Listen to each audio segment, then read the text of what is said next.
Vocês conseguem visualizar, pessoal? Sim. Ótimo. Olha só, meninos, o que eu gostaria de compartilhar para finalizar essa nossa discussão sobre urbanização e industrialização é um tema que, para vocês, estudantes de terceiro ano, é extremamente importante, porque o Enem está recheado de Revolução Verde, tá? Então, aproveitem esses momentos e se interem um pouco mais sobre isso. Tenho certeza que ajudará muito em determinadas questões lá no Enem para vocês, tá bom? E aí a gente começa com essa chargezinha, né? Que diz, quando você come as verduras, você também usa essa máscara? Então, parece-nos que tem algo estranho, não é? Aquilo que seria para, por exemplo, purificar essa plantação, de repente, pode ser que tenha alguns contrapontos. E é nesta aula de hoje que nós vamos entender o que de fato é essa Revolução Verde e quais são os seus prós e contra em relação à nossa sobrevivência humana. Antes disso, eu queria retomar com vocês a questão sobre esse início de industrialização brasileira, tá? Eu penso que vocês se recordam, e ontem até a Leidiane falou sobre a vontade e o desejo de me ouvir um pouco mais sobre Getúlio Vargas, né? E eu penso que foi diante dessas nossas aulas também de urbanização que eu cheguei a mencionar. Então, eu vou nos aprofundar em Getúlio, mas iremos fazer isso sim. E aí, o Brasil, né, e aí nós vamos especialmente agora para a urbanização no Brasil. O Brasil não teve sua urbanização, seu início de urbanização, diferente de países subdesenvolvidos. Eu espero que vocês estejam lembrados que nós conversamos sobre urbanização em países desenvolvidos e urbanização em países subdesenvolvidos, né? E vimos ali o quão é diferente o processo de urbanização nessas duas instâncias, tá?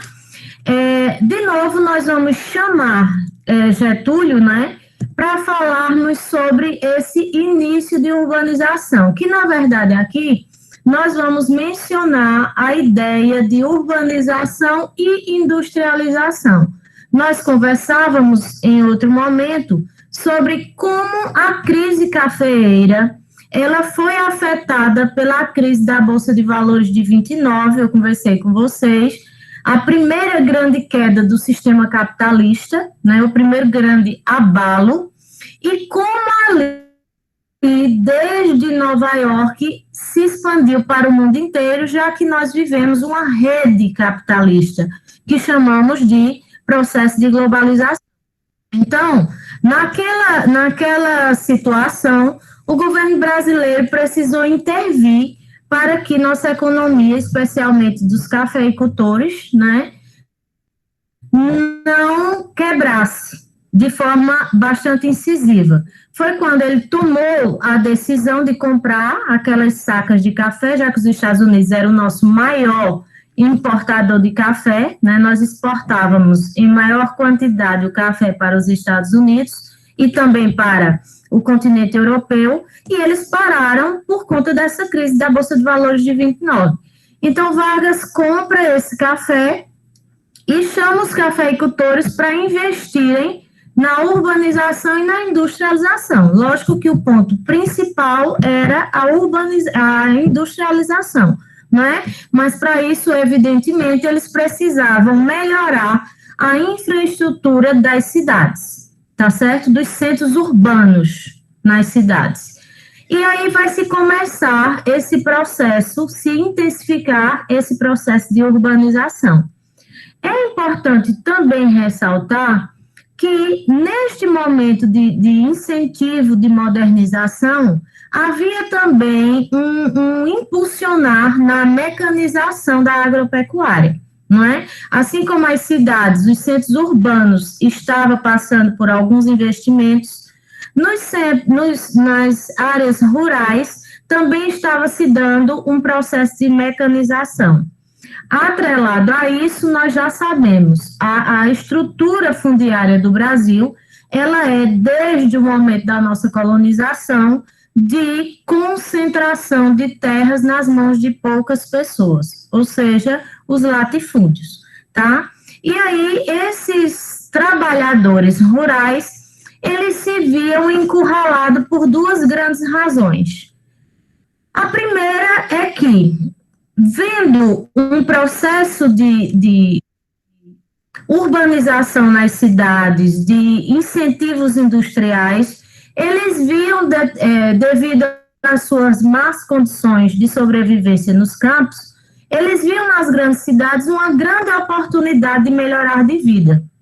A segunda era, essa mecanização, ela não esteve atrelada a uma qualificação profissional, ou seja, se há um investimento tecnológico nos campos, é fundamental que também haja qualificação profissional. Não havendo, essa mão de obra não vai atender à expectativa da mecanização. Então, essas pessoas se viam encurraladas em terem que correr para as grandes cidades. Aí é quando a gente vem e pode conversar sobre essa Revolução Verde. Olha, a Revolução Verde é um processo que vai ser pensado, desenvolvido, idealizado a partir da Segunda Guerra Mundial, tá? Então, nós estamos aí em meados do século XX. E isso vai acontecer para se tentar uma reorganização a fim de ajudar tanto a modernização dos campos, como também ajudar a minimizar a situação de fome, de miséria relacionado aos países subdesenvolvidos. É interessante também perceber que, pós Segunda Guerra Mundial, nós estamos tendo um processo extremamente complexo, mundialmente falando, e bipolarizado, né? De um lado, nós vamos ter a força do capitalismo representado pelos Estados Unidos da América, do outro lado, nós vamos ter a forte influência socialista daquela ocasião da União Soviética. Tá? Então, vai se haver aí uma disputa de poderes que também vai se refletir nessas questões. Então, a Revolução Verde seria essa estratégia para se ter uma produção acelerada e minimizar a situação de fome no mundo. Parece-nos que não foi bem isso que aconteceu, já que essa modernização, ela vem também muito associada à utilização de sementes selecionadas, adubos químicos, agrotóxicos, maquinários pesados. E isso tudo, pessoal, vai favorecer não só a alta produtividade agrícola, mas também por exemplo, um processo de mecanização que vai expulsar os pequenos agricultores pela não qualificação profissional, então eles vão precisar realmente correrem desses lugares. Nós vamos ter usos indevidos e impróprios de produtos, de adubos químicos, agrotóxicos, que hoje nós sabemos que são extremamente prejudiciais à nossa saúde humana, não é? E sabemos o quanto isso é danoso, não é, para as nossas sobrevivências, embora seja uma prática adotada em busca desse capitalismo selvagem de alta produtividade, e vai favorecer, sem dúvida nenhuma, a crescente lucratividade dos latifúndios, né? Esses latifúndios, eles vão ser cada vez mais abraçados por essa ideia, por uma alta produtividade. E aí vocês sabem, se há uma alta produtividade, então nós vamos contar com muita lucratividade. E aí nós vamos ver grandes multinacionais sendo produtoras disso e expandindo pelo mundo afora cada vez mais esse processo modernizador relacionado à Revolução Verde. Aí a gente vê aqui alguns pontos positivos e alguns pontos negativos. Vê só, aumenta-se sim a produção de alimentos, mas nessas condições que eu estou dizendo a vocês, não é? É um aumento exagerado que não condiz com, vamos dizer, o ciclo natural de plantação e colheita, então isso vai ser acelerado, e para ser acelerado, nós sabemos que vamos contar com agrotóxicos, com produtos químicos, né, para esse exagero de produção. Eu e vocês sabemos, nós frequentamos nossas feiras e a gente identifica quando, por exemplo, uma fruta, ela é alterada. Você vê que aquele tamanho não é um tamanho condizente com o processo natural e que ali houve grandes modificações. E isso nós vamos ingerir. E, obviamente, vamos adoecer mais, não é? Como também há uma diminuição dos preços. Lógico, meninos, a gente já estudamos bem, não é? O capitalismo, um dos seus pilares, uma das suas características fundamentais é a livre concorrência de mercado. Então, se nós vamos produzir mais, naturalmente que esses produtos serão barateados. Então, aqui nós vemos algumas questões que chamamos de questões favoráveis à Revolução Verde, né? Vai se aumentar essa produção de alimentos e a diminuição de preços. Aqui nós não estamos falando sobre se solucionou a fome ou não. Nós estamos falando sobre produção, tá bom? Em contrapartida, nós temos alguns fatores contra, como, por exemplo, não resolveu a fome. O aumento de alimentos, de produção de alimentos no mundo, resolveu a questão da fome mundial? A resposta é clara, lógica e direta. Não. Por que não resolveu? Porque nós temos uma má distribuição de renda. Então, embora hoje no mundo nós produzimos alimentos suficientes para atender a necessidade de todos os seres humanos do mundo, mas esses alimentos não chegam às mesas de todas as pessoas. Então, não resolvemos o problema da fome, que era um dos pontos de destaque para a introdução da Revolução Verde, né? Há um grande aumento de concentração de terras, porque estão lembrados daquele pequeno produtor, aquele pequeno agricultor, que ele não tinha condições de se manter ali com o processo de mecanização, nem de financiar essa mecanização, e ele precisou correr para as grandes cidades. Essa pequena propriedade dele foi vendida àquele dono de terras de grandes latifúndios do lado. E aí, cada vez mais se aumentou essa concentração de renda.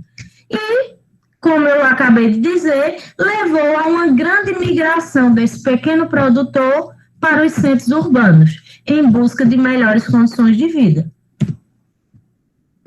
Aqui a gente pode destacar algumas curiosidades em relação a essa urbanização, né? A maioria da população, né, no Brasil, ela não possui grande qualificação profissional, experiência profissional e escolaridade, certo? E esses trabalhos são, em grande maioria, de mal remunerados e também informais, temporais. E isso se dá por essa falta de qualificação profissional. E por que nós temos, professora, falta de qualificação profissional? Porque nós não temos incentivos educacionais.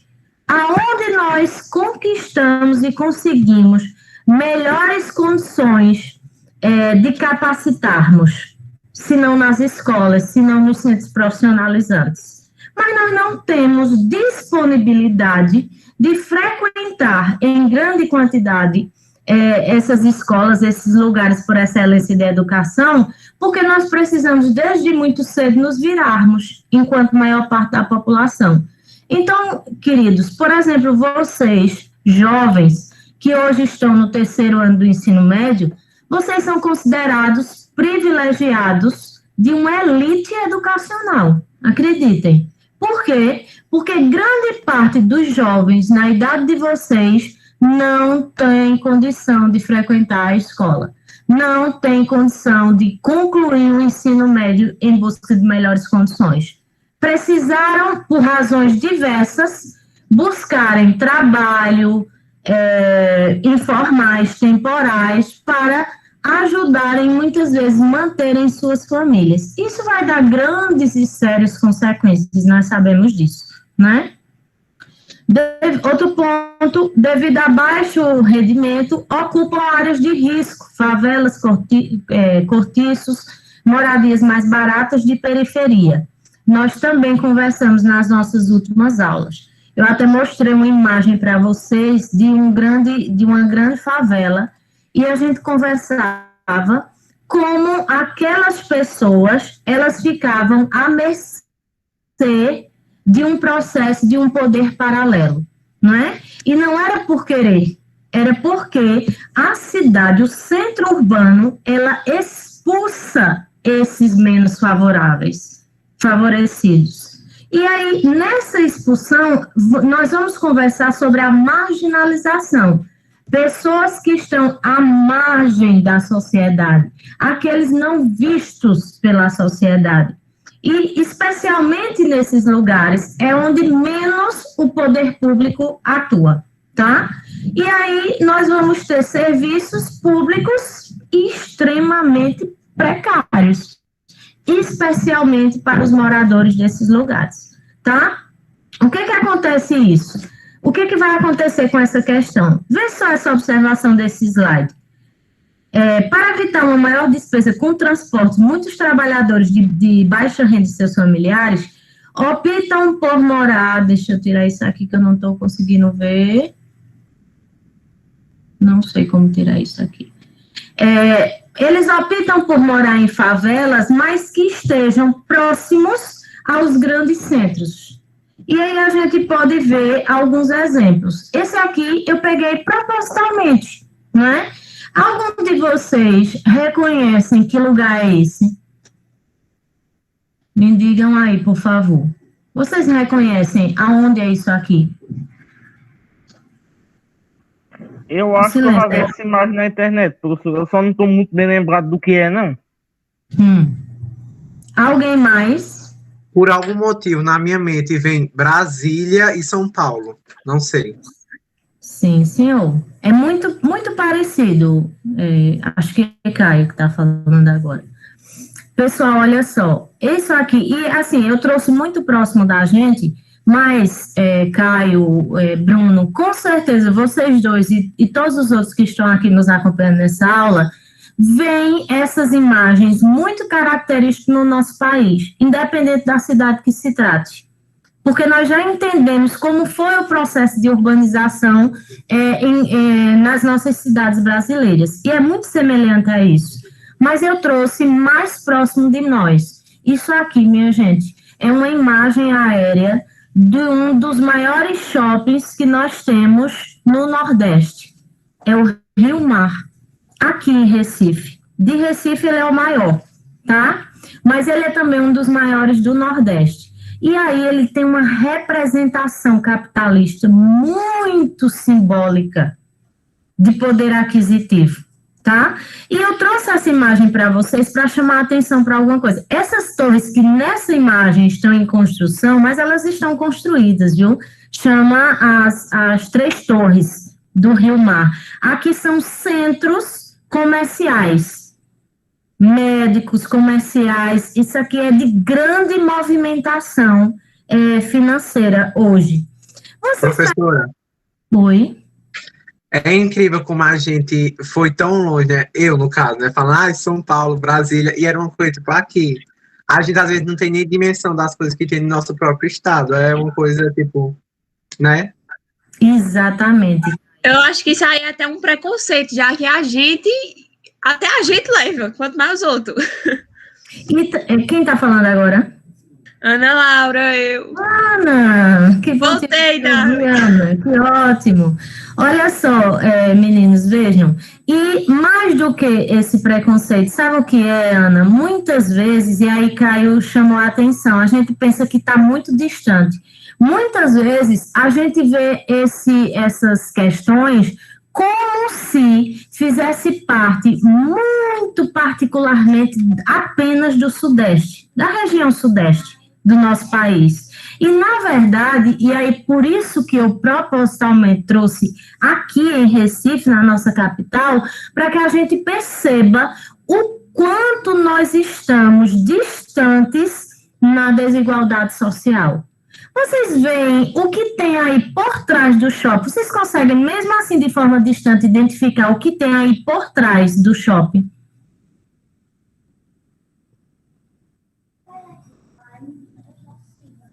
Conseguem? Aqui na frente tem um estacionamento, vejam, percebam. Ao lado tem essas 3 torres que eu disse a vocês, são as 3 torres comerciais ali do Rio Mar, do Shopping Rio Mar. Vê se vocês identificam o que tem aí atrás, mesmo atrás, colado com o shopping. Um monte de carro. Eu acho que é uma favela, professora. Vocês acharam certo. Olha essa imagem. Isso aqui é por trás. Não tem ali onde a gente observou. Aqui a gente está por frente do shopping, certo? E aqui nós estamos por trás. Olha só, que contraste. Por que essas pessoas estão em suas moradias alojadas aí? É exatamente pelas questões que eu acabei de hoje. Elas são excluídas dos centros, certo? Excluídas de morar nessas zonas, mas elas precisam trabalhar nos seus empregos informais e temporários. E elas trabalham para quem, queridos? Elas trabalham para a elite. Então, elas buscam estar o mais próximo possível para minimizar os gastos com o transporte e o deslocamento. Embora nós sabemos, hoje, no Brasil e no mundo, uma das maiores centros é o deslocamento. Vejam se não é. E aí, meninos, se liguem. Isso também vem muito forte no Enem, tá? A questão do deslocamento. Uma grande quantidade de pessoas, milhões de pessoas, precisam se deslocar de uma extremidade para outra nas cidades para poderem trabalhar durante o dia e depois retornar para suas cidades. O que acontece com isso? Acontece o caos. O caos no tráfego dessas pessoas, ou não é? Como é que está o trânsito hoje em dia nas grandes cidades? A gente consegue se deslocar de maneira adequada? Vamos lá, minha gente. Vamos para agora. E com a pandemia? Nós precisamos e sabemos que uma das maiores intervenções para conter a disseminação do vírus é o isolamento social. Mas vem cá, nós estamos mesmo no mesmo barco? Como é que nós estamos? Nós estamos na mesma tempestade, mas nós estamos em barcos, botes diferentes. E aí, esses moradores do lado de cá, eles não puderam ficar em casa. E aí, eles buscaram o transporte privado ou público, pessoal? Público, óbvio. Como é que estão mesmo os metrôs no nosso país? Em Recife, por exemplo, eles estão abarrotados de pessoas que não conseguem, nesses transportes, o distanciamento social. Quem mais está morrendo no Brasil e no mundo pelo coronavírus, em consequência do coronavírus, são os ricos? Não. São são as classes menos privilegiadas. Somos nós, pobres, que estamos morrendo em maior quantidade, porque nós não tivemos o direito de nos proteger. Olha como isso é forte, olha como isso é sério. Eu, você, não tivemos o direito de nos proteger contra o vírus. Isso é seríssimo, minha gente. Então, a pandemia deixou escancarado o que nós já sabíamos, a grande desigualdade social que nós vivemos, especialmente nos países pobres, subdesenvolvidos, como é o nosso caso, né? E aí essa imagem não é pontual não, viu, gente? Essa imagem de contraste entre riqueza e pobreza não é pontual, não é só aqui, perto do Rio Mar, não.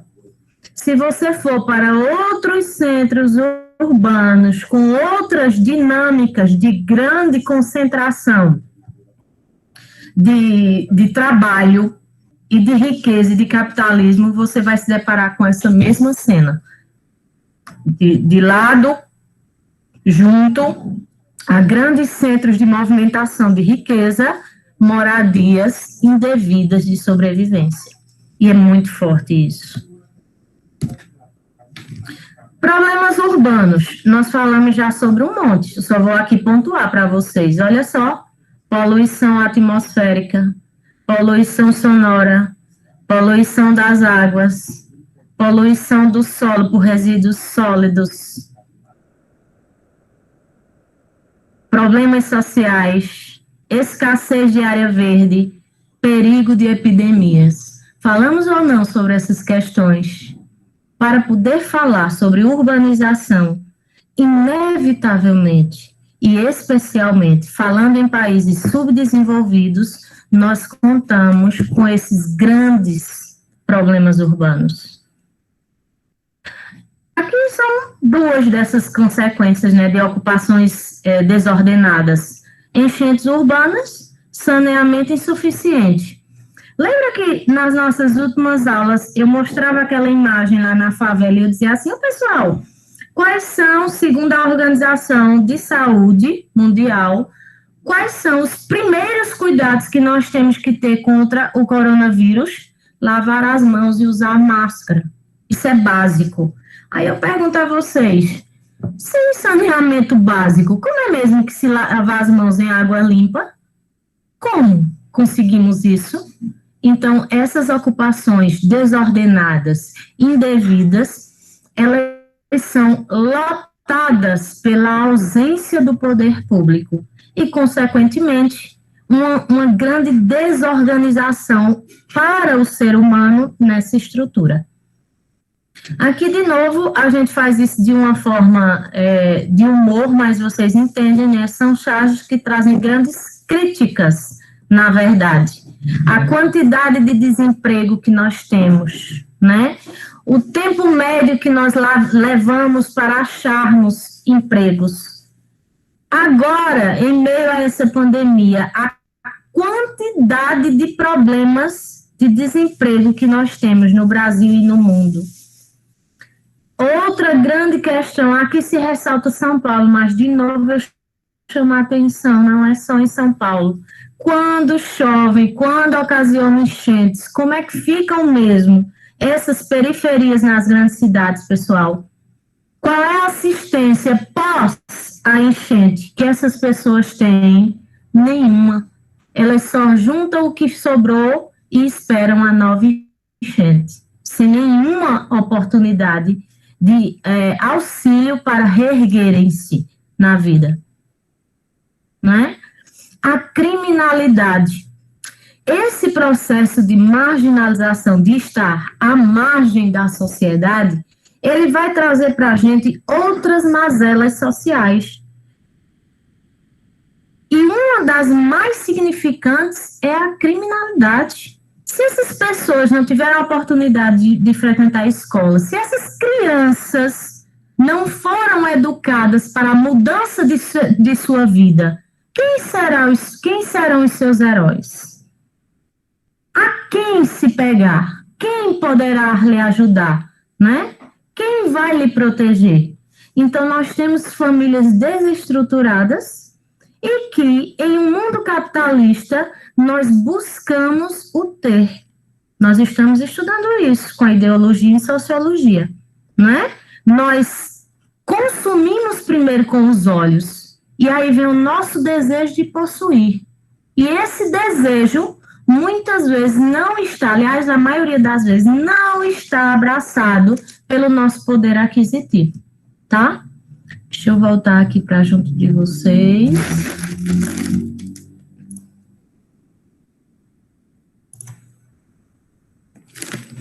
Estamos aqui.